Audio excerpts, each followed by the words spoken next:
বিসমিল্লাহির রহমানির রহিম। আসসালামু আলাইকুম। কেমন আছেন সুপ্রিয় ভিউয়ার্স? আশা করছি সবাই খুব বেশি ভালো আছেন, আর আমি আলহামদুলিল্লাহ আপনাদের দোয়ায় ভালো আছি। তো প্রতিদিনের মতন আজকে একটা ভিডিও নিয়ে চলে আসলাম। অবশ্যই আপনার কাছে ভালো লাগবো। আর যারা যেখান থেকে বসে আমার ভিডিওটা দেখা, প্লিজ লাইক সাবস্ক্রাইব কমেন্ট করে আমার পাশে থাকবা। আর যারা লাইক সাবস্ক্রাইব কমেন্ট করে আমার পাশে আছেন, আপনারা সবাই অসংখ্য অসংখ্য ধন্যবাদ। আর অনেক অনেক দোয়া রইল আমার আপু ভাইয়াদের প্রতি।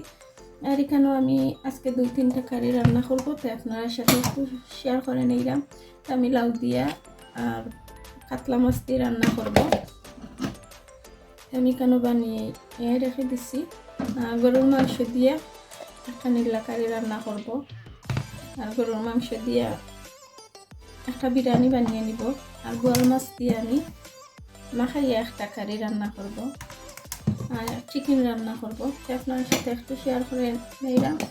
ঠিক আছে ভিউয়ার্স, আপনারা আমার সাথে থাকবা, দেখতে থাকবা। আমি রান্নাটা বসাইয়া দিই।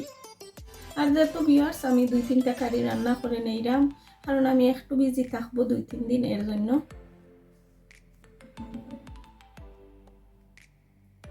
তো প্রথমে ভিউয়ার্স আমি গরুর মাংসটা রান্না করে নিলাম। আমি ধুয়ে ক্লিন করে নিচ্ছি। আর পুরোটা ভিডিও আপনার সাথে শেয়ার করলাম না, একটু একটু করে শুট করে নিলাম।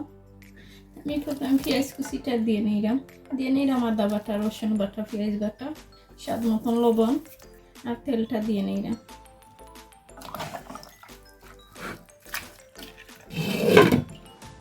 এদিকে আমি বিরিয়ানির মাংসটা বসাইয়া দিলাম। পেঁয়াজ বাটা, আদা বাটা, রসুন বাটা, পেঁয়াজ কুচি সব দিয়ে নিব। তেলটা দিয়ে নিব, লবণ দিয়ে নিব, টক দই। আর মাংসের কারির মাঝে আমি গরু মাংসের কারির মাঝে আমি টক দইটা দিয়ে নিছি অফ ক্যামেরায়।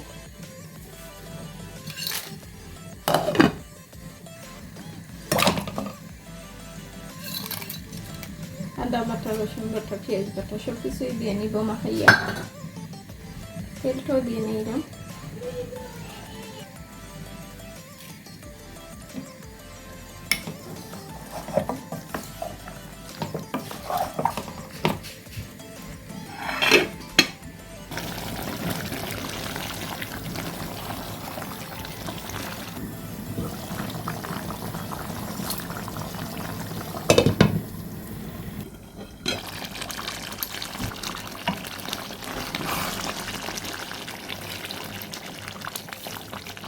একটু পাঁচফোড়ন দিয়ে নিলাম।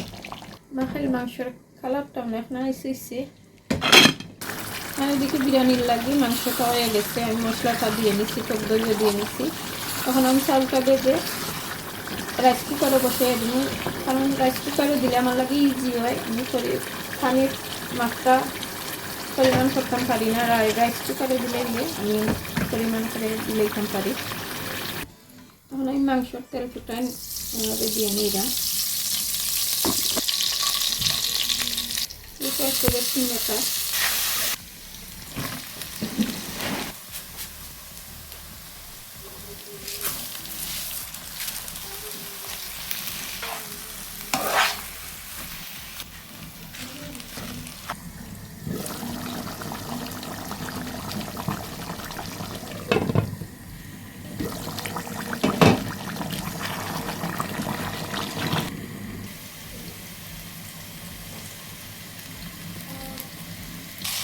মাংস আমি দিয়ে নিলাম।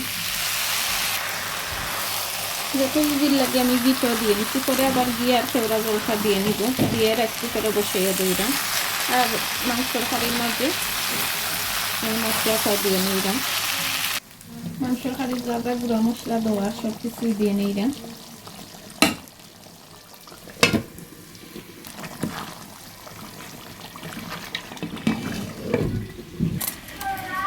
এখন আমি কেতল দিয়ে গরম পানি করে দিয়ে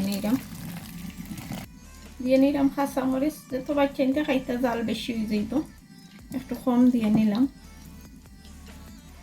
আর কেওড়া জলটাও দিয়ে নিলাম। যেটা দিকে আমার মাংসটা খাওয়া হয়ে গেছে, এখন আমি পাঁচফোড়ন দিয়ে নামিয়ে নিব।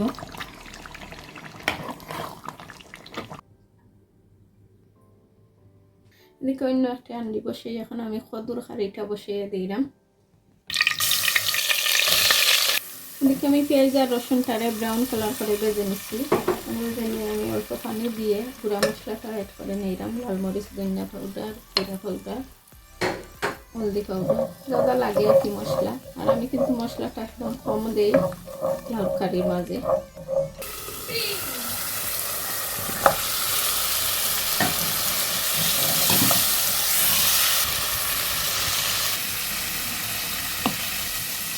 মাছটা আমি তুলে নিচ্ছি, এখন দিয়ে এরকম করবো।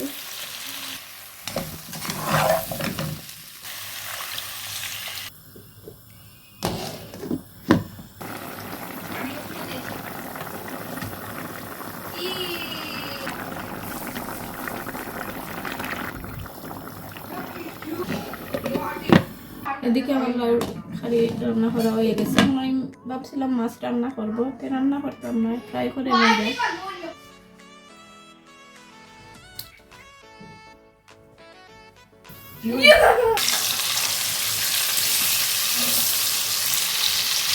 এদিকে আমার বিরিয়ানিটা রান্না করা হয়ে গেছে।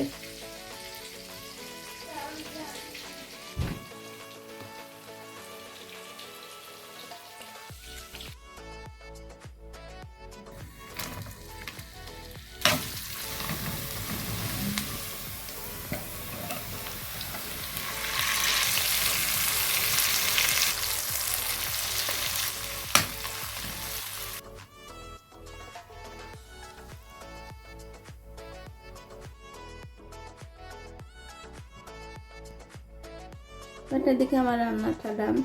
এদিকে একটা ইচ্ছা বুনা করবো, এটা আর আপনার সাথে শেয়ার করলাম না।